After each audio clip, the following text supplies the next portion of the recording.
Bab 017. Sesampainya di rumah, Bianca merebahkan badannya dan mengecek ponsel. Belum ada kabar dari Vita. Vita, kamu di mana? Aku tidak tahu ini di mana, Kak. Aku akan mengirimkan lokasiku saat ini ya. Baiklah, hati-hati ya. Bianca menerima kiriman lokasi dari Vita. Sebentar lagi mereka sampai. Bianca memesan makanan cepat saji untuk adik, ibu dan dirinya. Kak, aku di luar. Keluarlah, Kak. Aku tidak tahu yang mana rumah Kakak. Ini adalah kali pertama dia mendatangi rumah Bianca. Sebelum bekerja dengan Kevin, Bianca hanya menempati kosan kecil yang terletak dekat dengan perusahaannya yang dulu. Oke, aku datang. Bianca membuka pintu dan terlihat adik dan ibunya berada di depan gerbang. Masuklah, Bu, Dek. Mereka memasuki rumah tersebut. Assalamualaikum. Oh, jadi ini rumah Munduk, enak sekali tempatnya. Bianca tinggal di sebuah perumahan, rumah dengan ukuran sedang yang dia pilih. Waalaikumsalam. Ini hanya perumahan kecil, Bu. Nanti kalau Vita udah bekerja dengan Pak Kevin, dia mungkin akan membeli apartemen mewah. Sekaya itu Pak Kevin, Kak. Dia lebih kaya dari itu, Vi. Dia pemilik perusahaan No. 1 di negeri ini. Wah, aku jadi takut, Kak. Aku harus benar-benar menjaga anaknya nanti. Sesnduk, bekerja itu tetap harus benar. Tidak peduli siapa bosmu. Yang mengawasimu adalah hatimu. Kamu tidak bisa membohonginya. Iya, Bu. Vita merebahkan tubuhnya di atas sofa. Seseorang datang membunyikan bel rumah. Bianca datang membawa makanan. Siapa, Nduk? Loh, makanan dari siapa? Tadi Bang Ojol datang anterin makan ini, Bu.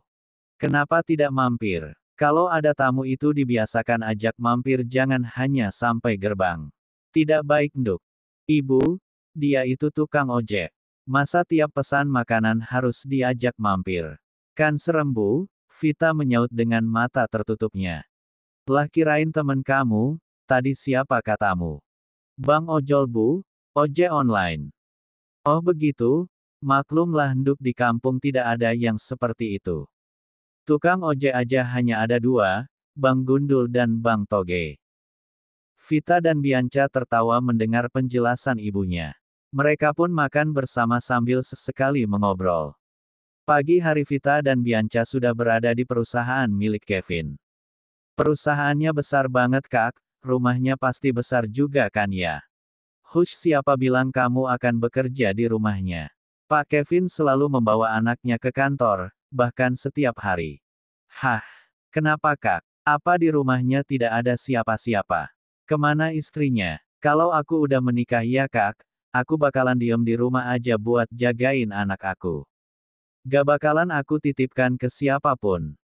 SSSTT, jangan ngomong sembarangan. Istri Pak Kevin sudah tidak ada, katanya si selingkuh. Tapi entahlah. Apa, Kak? Orang sekaya ini diselingkuhin. Bianca menutup mulut Vita dengan tangannya. Tujuannya adalah untuk membuatnya berhenti. Sudah, jangan banyak ngomong, lebih sedikit yang kamu tahu maka itu akan lebih baik. Iskak Bika ini. Aku kan harus kenal bosku. Tiba-tiba pintu lift terbuka, pertanda seseorang menaiki lantai teratas gedung ini. Selamat pagi, Tuan. Kevin menuntun Kevin dan hanya menganggukkan kepalanya. Aku masuk dulu ya. Iya, Kak. Aku tunggu di sini. Selamat pagi, Tuan. Agenda Anda hari ini, bla bla bla. Baik. Apa yang tadi itu adikmu? Iya benar, Tuan. Panggilkan dia kemari. Baik, Tuan. Bianca meninggalkan ruangan Kevin, masuk Vi. Iya, Kak. Doakan aku. Iya. Selamat pagi, Tuan. Sebutkan namamu. Nama saya Navita Regina, Tuan. Anda bisa memanggil saya Vita. Oke, Vita. Kamu bisa menjaga anak saya. Maaf Tuan, alangkah lebih baik jika Tuan mengizinkan saya untuk menyapa Tuan Muda. Apabila Tuan Muda merasa cocok dengan saya siap menjaga Tuan Muda. Begitukah menurut ilmu yang kamu ketahui? Maaf Tuan. Bianca bilang kamu lulusan psikolog bahkan mendapat predikat yang sangat istimewa. Benar, Tuan. Oke, berapa lama waktu yang kamu butuhkan? Mungkin beberapa menit Tuan, saya hanya ingin melihat reaksinya. Oke, silahkan. Namanya Kevin, Kevin Argora. Baik Tuan. Vita mendekati Kevin, Kevin memperhatikan. Halo Tuan Kevin. Kevin terlihat mengamati. Aku Vita, Kak Vita, Vita menyodorkan tangannya. Tanpa diduga Kevin mencium tangannya. Anak pintar, mau bermain denganku? Kevin langsung membawa pesawat mainannya, pesawat Kak. Ah iya bagus sekali, kamu suka. Kevin menganggukkan kepalanya. Sepertinya dapat dilanjutkan Tuan. Vita kembali mendekati Kevin. Mulai dari sekarang, jaga dia. Baik Tuan. Seharian Vita bermain bersama Kevin, mengikuti segala keinginan Kevin hingga akhirnya dia tidur karena kelelahan. Sekarang kamu boleh istirahat. Tanyakan juga makanan untukku pada Bianca. Baik Tuan. Bianca memasuki ruangan Kevin dengan nampan yang penuh dengan makanan. Di mana dia? Vita Tuan. Maaf dia sedang membeli beberapa makanan di bawah. Jika sudah kembali suruh dia ke sini. Baik Tuan. Bianca langsung menelpon Vita untuk segera menemui Kevin. Vita yang mendapat panggilan langsung bergegas dan berlari menuju ruangan Kevin. Maaf Tuan, nafas Vita masih tidak beraturan karena berlari. Mana makananmu? Aku tidak jadi membeli makanan Tuan. Kevin melihat wajah Vita yang polos dengan sedikit cemberit dan nafas ngos-ngosan. Aku hanya memintamu makan di ruangan ini, jangan terlalu lama meninggalkan Kevin karena dia bisa saja terbangun. Maaf Tuan. Pergi ambil makananmu. Vita meninggalkan ruangan Kevin dan menemui Bianca. Jahat kamu Kak, aku bahkan meninggalkan antrianku. Kenapa? Aku kan bilang segera menemui Pak Kevin, bukan meninggalkan makananmu. Lagian kamu beli apa sih sampai antri begitu? Vita tidak menjawab dan duduk di hadapan Bianca. Aku minta makananmu Kak. Dalam hitungan menit makanan itu sudah berpindah ke dalam perut Vita dan Vita kembali memasuki ruangan Kevin. Mana makananmu? Abis Tuan hehe. Kevin hanya geleng kepala melihat kepolosan Vita. Vita hanya duduk menunggu Kevin bangun. Kevin sibuk dengan pekerjaannya. Saat meregangkan ototnya dia melihat Vita yang tertidur sambil duduk di sofa. Perjalanan yang cukup jauh membuat tubuhnya lelah. Semalam dia tidak cukup beristirahat dikarenakan menempati tempat baru. Itu menyebabkan dia sering terjaga. Tanpa sadar Kevin menatap Vita, dia tidur. Usianya sama dengan Viana saat pertama bertemu denganku. Masih sangat polos. Kevin langsung menggelengkan kepalanya, tidak, aku tidak boleh memikirkannya lagi. Dia sudah bahagia, aku tidak boleh merusak kebahagiaannya. Benar saja saat ini Viana dan Kendra sedang berada di L Hospital untuk memeriksakan kandungannya. Perutku begas sekali Bie padahal aku tidak terlalu banyak makan. Mungkin kamu kecapean menjaga Kla, semakin hari dia semakin sangat aktif. Iya Bie, aku selalu bersyukur melihat tumbuh kembang Kla. Dia benar-benar anak yang pintar. Iya dia pintar sepertimu sayang, Kendra mengecup kening Viana. Tidak Bie, aku ingin dia pintar sepertimu. Yang bisa mengendalikan perusahaan yang sangat besar. Tapi kamu lebih pintar, bisa mengendalikan pemilik perusahaan itu, Viana mencubit perut Kendra. Bie, wajah Viana memerah. Lucu banget sih kalau wajahmu merah begini, Kendra mengecup pipi Viana. Ish Bie, gimana kalau ada yang lihat, Viana mengedarkan pandangannya. Tidak mungkin sayang, bahkan lebih dari itu pun tidak ada yang bisa melarangnya, Kendra mengerlingkan matanya. Iya, aku lupa kalau saat ini sedang berada di ruangan tuan muda keluarga Leonard, Viana menekan kata tuan muda dan membuat Kendra tertawa. Ya saat ini mereka sedang menunggu dokter kandungan yang sedang membantu proses persalinan salah satu pasiennya. Viana dan Kendra sedang menunggu di ruangan khusus milik Kendra. Jadi mau lebih dari itu sayang. Kendra berbisik. Tidak Bie, apa semalam tidak cukup? Tidak cukup sayang, harusnya sepanjang hari. Au. Fiana kembali mencubit perut Kendra, makanya jangan mesum di rumah sakit. Kendra merangkul tubuh Fiana. Perutmu rasanya sudah sangat besar sayang, dulu sewaktu hamil kelak tidak sebesar ini. Maksudmu aku gendut gitu? Fiana cemberut. Enggak sayang bukan begitu. Aku suka bagian ini dan ini yang semakin berisi. Kendra menunjuk pipi, dada dan bokong Fiana. Dasar kamu bie, pikirannya mesum terus. Mesum juga kan sama istri sendiri, Kendra kembali mengecup pipi Fiana. Pintu ruangan diketuk, seorang perawat memberitahukan bahwa dokter Seni telah selesai membantu persalinan. Ayo sayang. Kendra menuntun Fiana. Kendra benar-benar merasa aneh dengan kehamilan Fiana yang sekarang. Usia kandungan 15 minggu tetapi perutnya sangat besar. Sebelumnya mereka belum pernah melakukan USG pada kehamilan yang sekarang dikarenakan kondisi Fiana yang selalu mengalami morning sickness sehingga dokter menyarankan untuk istirahat total dan mengkonsumsi beberapa vitamin yang diresepkan dokter. Dan saat ini adalah kali pertama Fiana keluar rumah setelah mengetahui kehamilannya. Aku takut bie. Kenapa? Waktu hamil kelak aku tidak mengalami hal seperti ini, aku sehat. Kamu akan baik-baik saja sayang, Kendra menggenggam lengan Fiana. Sesampainya di ruangan dokter Fiana membaringkan tubuhnya di atas kasur. Maafkan saya nyonya, Anda jadi harus menunggu, dokter Seni menyiapkan alat USG. Tidak apa-apa dok, sudah kewajiban Anda menolong orang yang melahirkan, Fiana tersenyum. Bagaimana? Apa masih ada keluhan nyonya? Dokter memberikan gel pada perut Fiana dan menempelkan alat USG. Sekarang sudah baik kan dok? Begitu melihat layar, dokter terkejut karena melihat 2 titik. Apa Anda mempunyai gen kembar? Atau mungkin Anda tuan?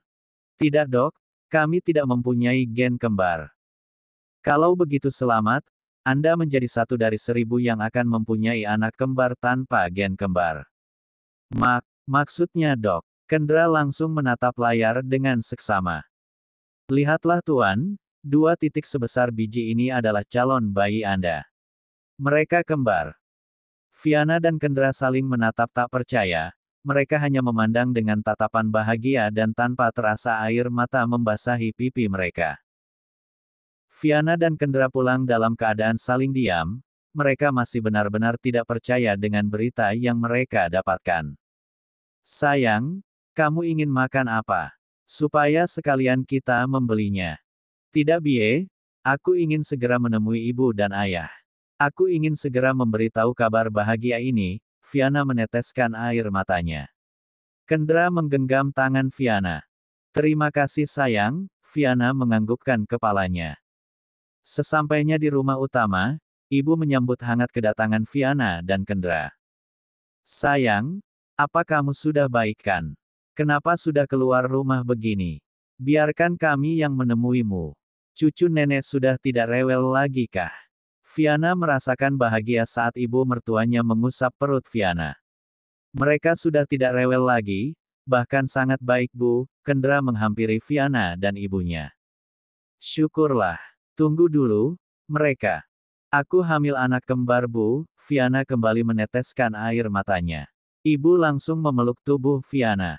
Benarkah? Benarkah ibu akan mempunyai cucu kembar? Benar bu, kami baru saja pulang dari rumah sakit, Kendra memeluk Fiana dan Kendra. Ayah, lihatlah anak kita hamil kembar. Ayah yang baru datang dari taman belakang langsung menghampiri. Benarkah? Aku tidak salah dengarkan. Tidak ayah, lihatlah perutnya. Ada 2 cucu kita di dalam sana, ayah memeluk Kendra dan Fiana bergantian. Selamat. Selamat untuk kalian. Selamat untukmu juga ibu ayah, kalian akan mempunyai cucu lagi, Kendra tersenyum. Cucu kembar, ayah dan ibu berpelukan dengan penuh haru. Terima kasih sayang, ibu mencium kening Fiana. Di perusahaan Z semua orang masih disibukkan dengan pekerjaan mereka kecuali Vita dan Kevin. Kak Vita, jajan yuk. Ayo, kemana kita akan jajan? Vita menggendong Kevin. Aku mau jayan, aku udah becai kak, Vita tertawa mendengar protes dari Kevin. Baiklah Tuan Besar, izinkan hamba menuntunmu. Kevin tersenyum melihat tingkah mereka. Minta uang pada dedimu, Vita berbisik kepada Kevin, namun Kevin mendengarnya. Dia pura-pura tidak mendengar. Dedi, uang. Apa sayang? Kevin fokus pada kerjaannya. Uang Dedi, jajan. Iya ajaklah Kak Vita kalau kamu ingin jajan. Tuan, maaf. Tapi saya tidak membawa uang. Oh minta uang? Bilang dong. Masa minta uang sama anak kecil? Vita membelalakkan matanya saat mengetahui Kevin mendengar bisikannya. Maaf Tuan.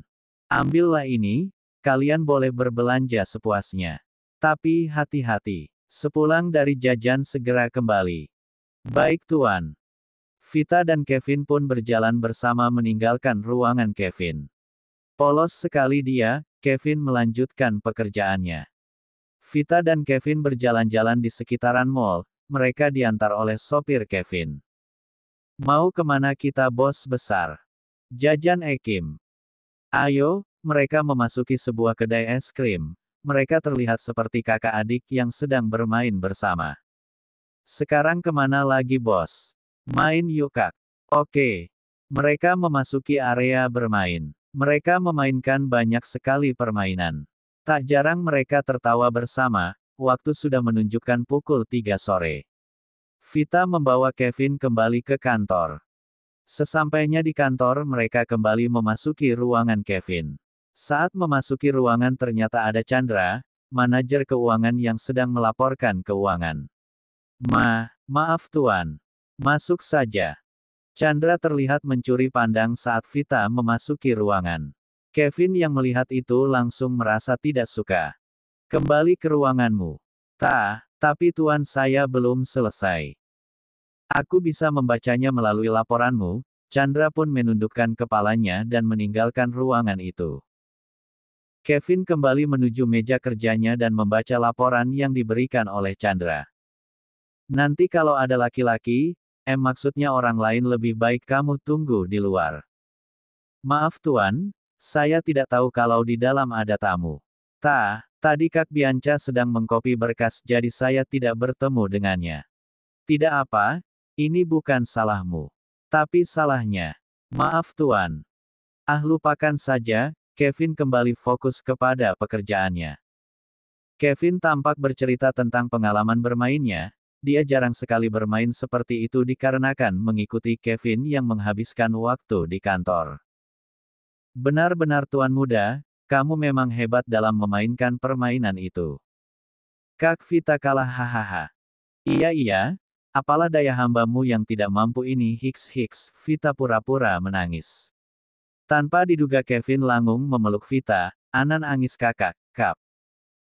Wah pintar sekali mengambil kesempatan tuan muda ini, Vita menggelitiki Kevin. Kevin yang melihat Kevin dan Kendra ikut tersenyum. Tanpa sengaja Vita melihat ke arah Kevin, mereka sempat menatap satu sama lain sebelum keduanya membuang muka. Kenapa aku begitu bahagia melihat mereka seperti itu, hati Kevin bergumam. Dia kembali mengerjakan beberapa pekerjaannya. Namun pikirannya benar-benar tidak bisa fokus. Ayolah fokus saja pada pekerjaanmu, Kevin memukul-mukul kepalanya. Tuan, apa Anda baik-baik saja? Kevin terkejut, iya baik-baik saja, hanya sedikit pusing, Kevin memijat kepalanya. Saya buatkan teh panas untuk Anda Tuan. Vita membuatkan teh panas untuk Kevin dan memberikannya. Silahkan Tuan, Kevin hanya menganggukkan kepalanya. Kevin menyesap teh tersebut dan entah kenapa itu merelakskan pikirannya, aku baru tahu kalau teh panas berkhasiat seperti ini, kemudian Kevin menghabiskan minumannya. Vita yang melihat merasa heran, Tuan, mau saya ambilkan lagi minumnya? Boleh. Vita kembali membawa minuman untuk Kevin, Kevin menghabiskannya kembali sampai 3 kali. Akhirnya Vita memberikan gelas beserta teko yang berisi teh panas kepada Kevin. Kenapa? Maaf Tuan sepertinya Anda sangat kehausan.